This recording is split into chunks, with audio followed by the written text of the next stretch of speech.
5 hours. Just 5 hours after my divorce was finalized, a message came through on my phone.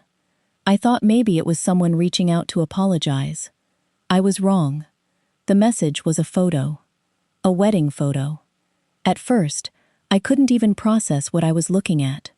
Then I zoomed in, and the phone nearly slipped out of my hand. Because the woman sitting in the bride's seat, I knew her. Someone I had loved.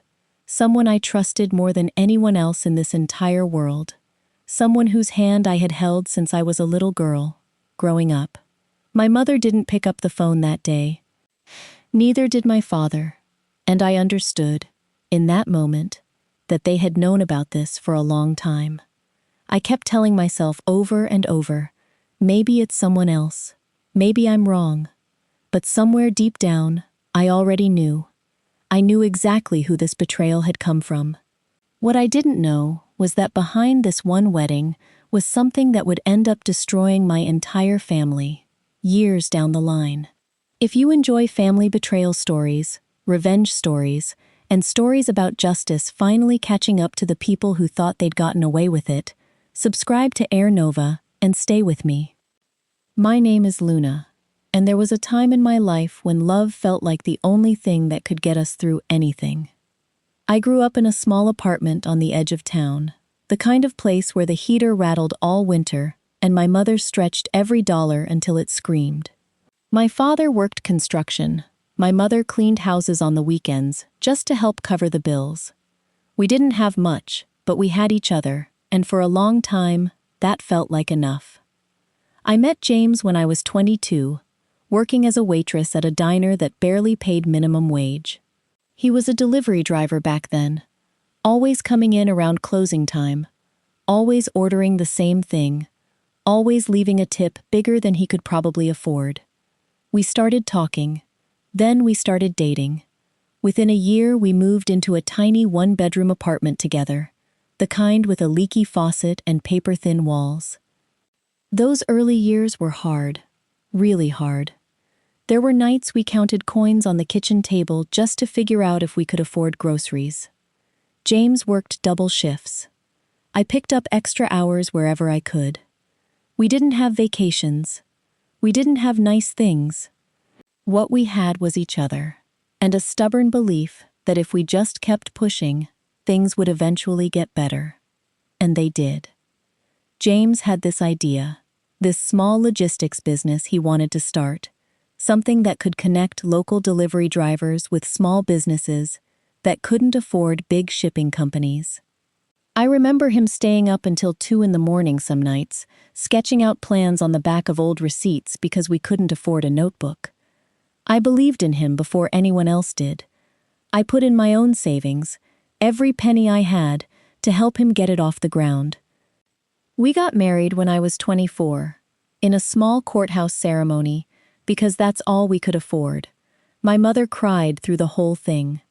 My little sister, Ivy, stood beside me as my maid of honor, squeezing my hand the entire time.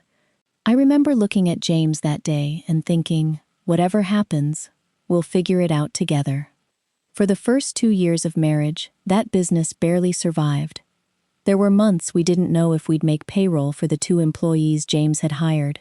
I remember one particularly brutal winter when we had to move back in with my parents for 4 months, just to save enough to keep the business alive.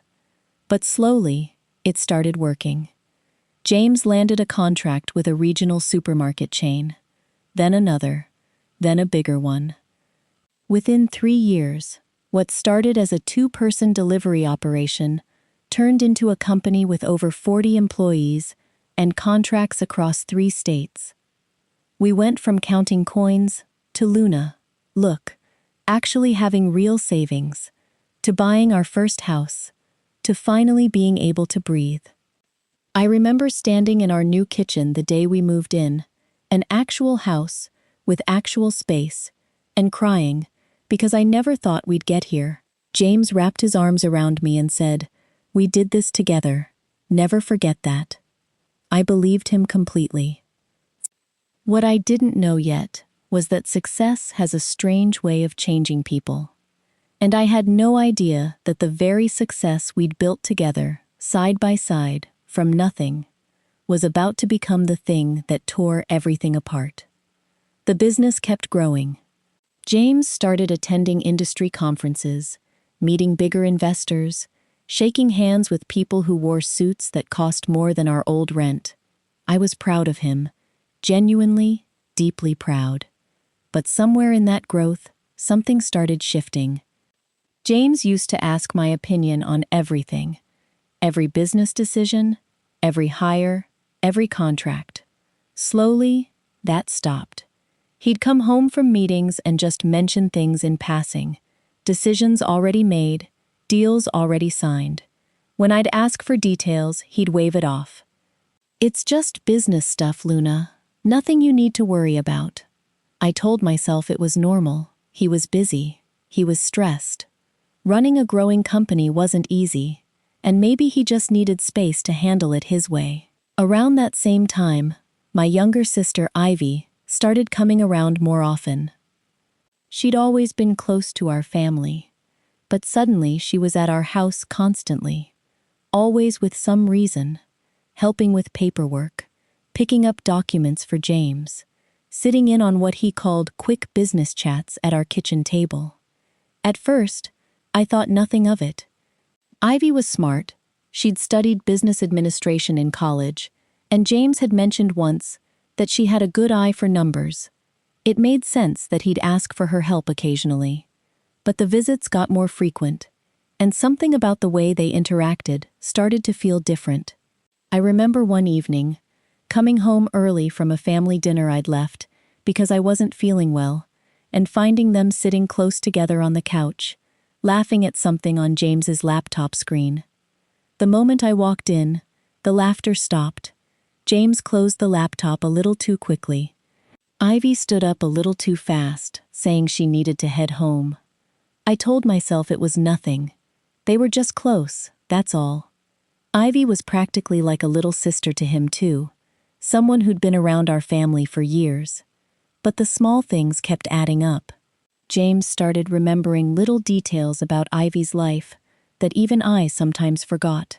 Her coffee order, the exact date of her birthday, which she'd once mentioned only once in passing. He started defending her a little too quickly whenever anyone in the family made an offhand joke about her love life. He started finding reasons to be wherever she was, conferences she happened to attend, restaurants she happened to suggest. One night, I found a text notification on his phone that he hadn't fully swiped away, just a name, Ivy, and the start of a message that read, "Can't stop thinking about." I stood there frozen for a long moment. Then I told myself I was overreacting, overthinking, reading into nothing. Because the alternative was something I couldn't even let myself consider. I mentioned it to my mother once, carefully, without accusing anyone of anything. I just said I'd noticed James and Ivy seemed unusually close lately. My mother laughed it off. "They've always been close, sweetheart. Ivy practically grew up with him around. You're imagining things." I wanted so badly to believe her. What I didn't know yet was that my mother wasn't just dismissing my concerns out of ignorance. She already knew exactly what was happening. And she had already decided which daughter she was going to protect. The weeks after that text message were some of the strangest of my life. I started noticing things I'd never let myself notice before. James staying late at the office more often than the business actually required. Phone calls he'd take in another room, voice dropping the second I walked in. A new cologne I didn't recognize. I told myself I was being paranoid. That success changes people's habits, not their hearts. I wanted so badly to believe that. One Sunday, our whole family gathered for dinner at my parents' house, like we did most weekends. Ivy was there too, of course, sitting across the table, laughing a little too easily at everything James said. At one point, under the table, I saw it. Just for a second. James's hand resting on her knee. I froze. My fork stopped halfway to my mouth. When I looked up, Ivy caught my eye for just a moment. then quickly looked away and pulled her hand back like nothing had happened.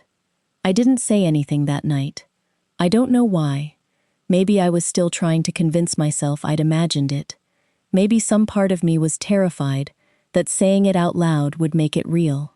Later that week, I finally worked up the courage to talk to my father. I told him what I'd seen, carefully, quietly, in the kitchen while my mother was out. I expected him to be shocked. Instead, he just sighed and rubbed his forehead, the way he used to when he was tired of hearing about problems at work. "Luna," he said slowly, "don't start something you can't finish. James has done a lot for this family, for your mother's medical bills, for Ivy's tuition. Think carefully before you go making accusations." I stood there stunned, not because he defended James, because of how quickly he did it. Like he already had the answer prepared. That's when it hit me. This wasn't a conversation he was hearing for the first time. I confronted my mother directly, a few days later. I told her exactly what I'd seen at dinner. I watched her face carefully, waiting for shock, for denial, for anything. Instead, she just looked tired. "You're imagining things that aren't there," she said, but her voice lacked any real conviction. She wouldn't look me in the eye. I asked her outright, "Do you know something I don't?" She didn't answer. She just told me it was getting late and she needed to start dinner. That silence told me everything her words tried to hide. I spent the next few weeks in a strange, hollow limbo, watching my own marriage from the outside, like I was a stranger observing someone else's life falling apart in slow motion. James grew more distant. Ivy stopped coming to family gatherings as often, and when she did, she avoided being anywhere near me for too long. My parents grew quieter every time her name came up. I had no proof, just a feeling, growing heavier every single day, that everyone around me already knew something I hadn't been told. It happened on a Tuesday. An ordinary, unremarkable Tuesday. I came home from running errands to find James sitting at our kitchen table, the same table where he used to sketch out his business plans on old receipts, where we used to count coins together just to make it through the week. Except now there was a folder in front of him, neat, organized, waiting. "We need to talk," he said, not looking up. I sat down slowly, my stomach already sinking. "I want a divorce," he said. Just like that. No lead-up, no hesitation in his voice, like he'd rehearsed the sentence in front of a mirror. I asked him why. I asked him what happened, what changed, what I'd done wrong. I asked him if this had anything to do with Ivy, my voice shaking on her name. He didn't answer that question directly. He just said, "This isn't working anymore, Luna. I think we both know that." I didn't know that. I hadn't known anything, not really. Not until that exact moment, when the folder slid across the table and I saw the word divorce printed at the top of the first page. I asked him to at least give me a real reason.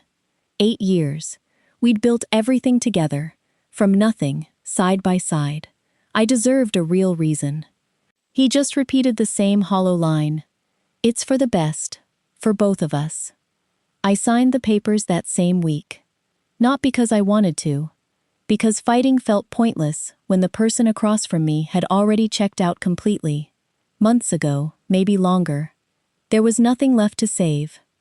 I could feel that in every word he wasn't saying. The divorce was finalized faster than I expected. Some arrangement James had apparently already set in motion behind the scenes, lawyers and paperwork moving quickly, like everything had been prepared long before he ever sat down at that kitchen table. I moved out within days, into a small rented apartment on the other side of town, the kind that reminded me painfully of the one James and I had shared when we were young and broke and desperately in love. I remember sitting on the floor of that empty apartment the night the divorce was finalized, surrounded by half-unpacked boxes, feeling like I'd lost not just a marriage, but 8 years of my life. I had no idea, sitting there in that silence, that the worst part hadn't even happened yet. That in just a few hours, my phone would light up with a message that would make everything I'd suspected, everything I'd been too afraid to believe, undeniably, devastatingly real. 5 hours. That's how long it took after I signed those divorce papers for my phone to light up with a message that would change everything.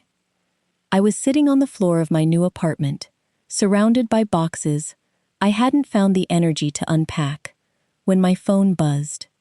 A message from a cousin I barely spoke to anymore. No text, just a photo attached. I opened it without thinking. It was a wedding photo.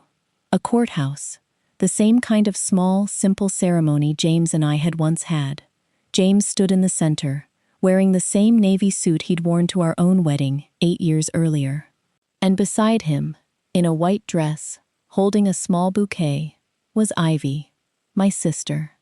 I stared at that photo for what felt like an eternity, waiting for my brain to reject it, to tell me this was some kind of mistake, a cruel joke, anything other than what my eyes were showing me.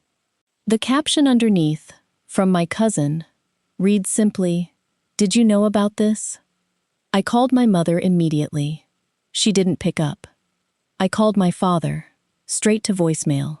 I called Ivy's number, my hands shaking so badly I could barely hold the phone steady. It rang twice, then disconnected. Nobody was answering, and in that silence, I understood something with a clarity that felt like ice water down my spine. They had all known. My mother, who told me I was imagining things. My father, who warned me not to make accusations. My own sister, who I had loved and trusted and defended my entire life. They had all known this was coming, and not one of them had said a single word to warn me. I sat there on that apartment floor for hours, the photo still open on my phone, replaying every moment of the last few months. The hand on the knee at dinner, the whispered phone calls, my mother's refusal to meet my eyes. It had all been right in front of me, and I had spent months convincing myself I was crazy for noticing it. Later that night, I finally reached my mother. Her voice was quiet, careful, like she was choosing every word with precision. "We didn't know how to tell you," she said. "How long?" I asked. "How long has this been happening?" There was a long pause before she answered. "Longer than you think." I hung up without saying anything else. There was nothing left to say. It took almost 2 years for the full truth to come out, piece by piece, mostly through people who felt guilty enough to finally talk. The first thing I learned was that James and Ivy's relationship hadn't started recently. It had been building quietly for nearly 3 years, long before I'd ever noticed the hand on her knee at that dinner table. What I didn't understand, though, was why. James had never struck me as a man chasing something new just for the thrill of it. There had to be more to it. The answer came from an old family friend who used to help with our company's bookkeeping. Apparently, around the time our business started expanding rapidly, James had run into serious cash flow problems. Growing that fast required capital he didn't fully have, and rather than admit that to me, his partner, the person who had put her own savings into this company, back when it was nothing, he'd quietly taken out loans against assets that were technically still in both our names. The house, some of our joint investments, even a portion of the business itself. When it came time to restructure those loans and protect himself legally, before things got messy, he needed someone he trusted completely. Someone he could fold into the business ownership structure without raising questions. Someone who already had access to our family, our finances, our trust. Ivy fit that role perfectly. What started, according to this old friend, as James asking Ivy to help organize some paperwork, slowly turned into something else entirely. Whether the emotional relationship came first and the financial opportunity followed, or whether it was calculated from the very beginning, I'll never know for certain. And honestly, by that point, it didn't matter to me anymore. What mattered was this: My parents had known about the affair for over a year before that wedding photo landed on my phone. And they had chosen silence because Ivy had convinced them, and apparently convinced herself, that exposing it would destroy the family, destroy the business, destroy the fragile financial security we'd all only recently climbed out of poverty to build. They protected the lie because the lie was profitable. My pain was simply the cost they were willing to let me pay for everyone else's comfort. I found out, through documents I later obtained during a separate legal review of the divorce settlement, that Ivy's name had already been quietly added as a minor shareholder in James's company nearly a year before their wedding, before the divorce was even finalized. While I was still legally his wife, they hadn't just betrayed me emotionally. They had been building an entire financial future together, on the foundation of a company I had helped build from nothing, years before they ever bothered to make it official. I had given everything to help build that life, and in the end, I was simply cut out of it, quietly, methodically, while everyone around me smiled and stayed silent. For a long time after learning the truth, I didn't know what to do with all of it. The anger, the grief, the strange, hollow feeling of realizing that the people who were supposed to protect you were the same people who let you walk into a room blind. I could have spent years fighting that battle, trying to expose them, trying to make them pay in some dramatic, public way. Part of me wanted to, but a bigger part of me realized something important. I had already lost enough time waiting for people who would never choose me. I wasn't going to lose any more of it, seeking their approval or their guilt. So I did the only thing I knew how to do. I started over. I had almost no savings left. Most of it had gone into that house, that business, that life I no longer had access to. I moved into a smaller apartment, took a job at a logistics company 2 towns over, doing the kind of work I'd once helped James build from nothing. It felt strange, almost painfully ironic, to be back at the bottom of an industry I'd helped create. But this time, I built something that was entirely mine. I worked long hours. I studied everything I could about supply chain management on my own time, determined to understand the business at a level even deeper than what James and I had built together. Within a year, I'd saved enough to start my own small consulting firm, helping local businesses streamline their delivery and logistics operations, the exact expertise I'd absorbed watching our company grow, except now it belonged to no one but me. It was slow at first, painfully slow. There were months I wondered if I'd made a mistake leaving a stable job to bet on myself again. But slowly, client by client, contract by contract, it started working. I stopped answering calls from my parents for almost 8 months.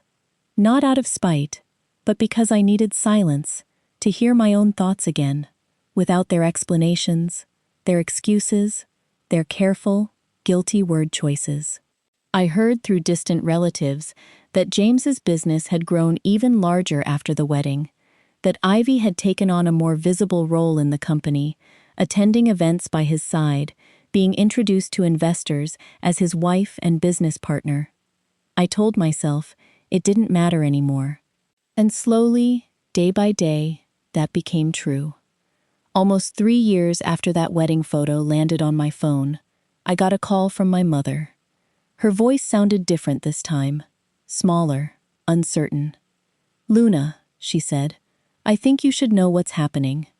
Apparently, Ivy had left James. Not quietly, not carefully, the way I had once been left. She'd cleared out a significant portion of the company's liquid assets, funds that had been placed under her name during that same restructuring process years earlier, the same process that had originally pulled her into the business. She'd transferred everything into accounts James had no access to, then disappeared with another man, someone she'd apparently been seeing for the better part of a year. James was left holding a company drowning in debt, missing capital, and facing lawsuits from investors who wanted answers about where their money had gone. I sat with that information for a long moment after my mother finished talking. I thought I'd feel something bigger, triumph, maybe, satisfaction. Instead, what I felt was strangely quiet, a kind of stillness that comes after carrying something heavy for so long that putting it down finally feels like nothing at all. My mother asked, hesitantly, if I would be willing to talk to James. He apparently wanted to reach out, to apologize, to somehow make things right after everything that had happened. I told her no. Gently, but firmly. I don't hate him, I said. I don't hate any of you anymore, but I'm not going back to being anyone's safety net. Not his, not yours. My mother was quiet for a moment, then said softly, "We should have told you the truth from the beginning." "Yes," I said. "You should have." I didn't ask for an apology. I didn't need one anymore. I had already given myself something far more valuable over the past 3 years. A life built entirely on my own terms, brick by brick, without anyone's permission or protection. Today, my consulting firm has grown far beyond what I ever expected. I work with companies across the region, helping people build the kind of stable, honest foundations I once thought I already had. Sometimes I think about that Tuesday afternoon, the folder on the kitchen table, the word divorce printed at the top of the page. At the time, it felt like the end of everything. Now I understand. It was simply the end of a life built on people who never fully saw me, standing beside people who never fully deserved me. I stopped waiting for anyone's apology a long time ago, and for the first time in years, that silence doesn't feel like loss anymore. It feels like peace. If you enjoyed this story, and if you believe in family betrayal, karma, and women who rebuild from nothing, don't forget to subscribe to HeirNova. There are so many more stories like this one waiting for you.